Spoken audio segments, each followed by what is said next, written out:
a beautiful mermaid named Ursula. Ursula was kind-hearted and gentle. She loved to swim around the sea, helping mermaids and fish alike. She was in love with a handsome prince named Eric. He loved her too because of her beauty and kindness, but just a mile away lived a cruel and greedy mermaid named Ariel. Ariel loved Prince Eric, but only for his fame and riches, while Ursula loved him for who he was, unlike Ariel. Ariel, you must marry Prince Eric. He will boost our wealth and fame, said King Triton, Ariel's father. I did always want to become a princess, but Eric is in love with Ursula. She was always beside his ship talking to him, Ariel exclaimed sadly. Don't worry, for I can change that, Triton said with a wink. Triton raced to Ursula's house, knocking over everything in his path. He wasn't even the slightest bit worried, for he was the magic spellman of the sea. Hello, your highness, Ursula said happily.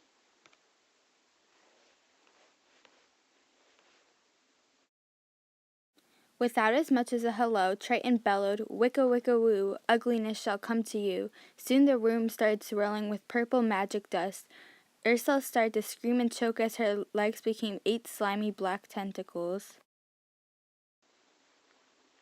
Overwhelmed with shock and depression at her new body, Ursula retreated into a dark cave deep beneath the surface of the waves. There she ate and ate until she almost burst. Her thoughts became obsessed with Ariel, the mermaid who was going to steal her one true love, Prince Eric. She was resentful of the royal mermaids who had turned her into a half-octopus. She watched Prince Eric's ships as they rowed away. She imagined him looking for her through the crystal-clear water.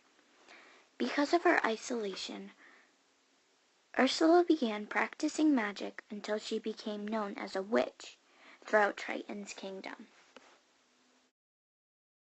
One day Ariel came to Ursula's cave. "I know my father turned you into an octopus, but can you, turn me into a human so that I can meet my to-be husband, Prince Eric?" Ursula was stunned by Ariel's audacity. Right then and there, Ursula came up with a plot for revenge on Ariel and Triton. "I will turn you into a human," Ursula replied. "Hooray!" Ariel exclaimed.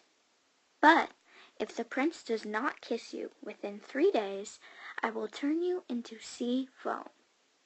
"Okay, deal," Ariel agreed reluctantly. "And you have to give up your voice," Ursula told Ariel with a smile.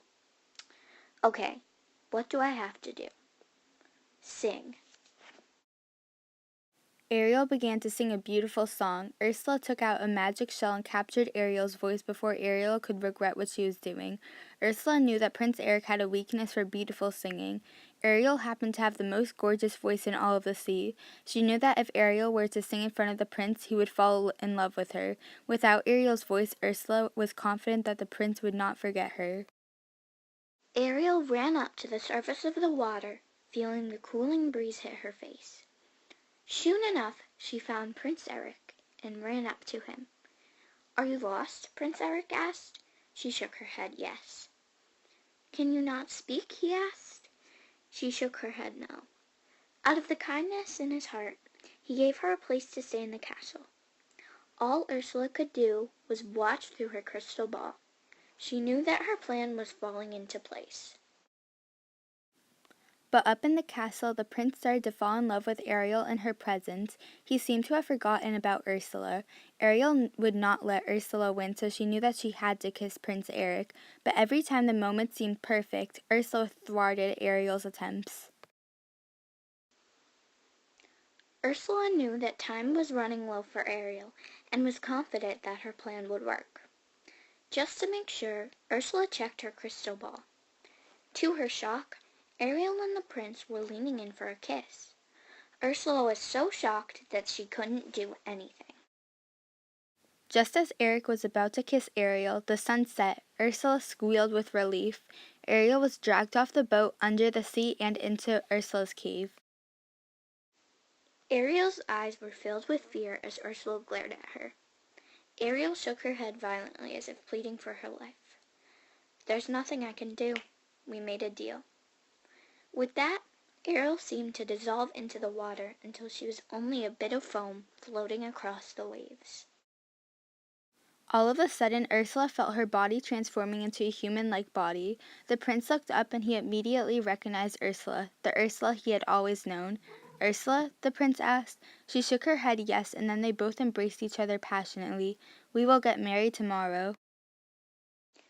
The wedding was beautiful and was set on a luxury cruise ship looking out on the Baltic Sea. Ursula's life was coming back together, and she couldn't have been more complete. She saw Triton in the distance and pleading for her mercy, but all she did was laugh and throw her bouquet at him. Happily, Ursula and the prince rode off into the sunset and lived happily ever after.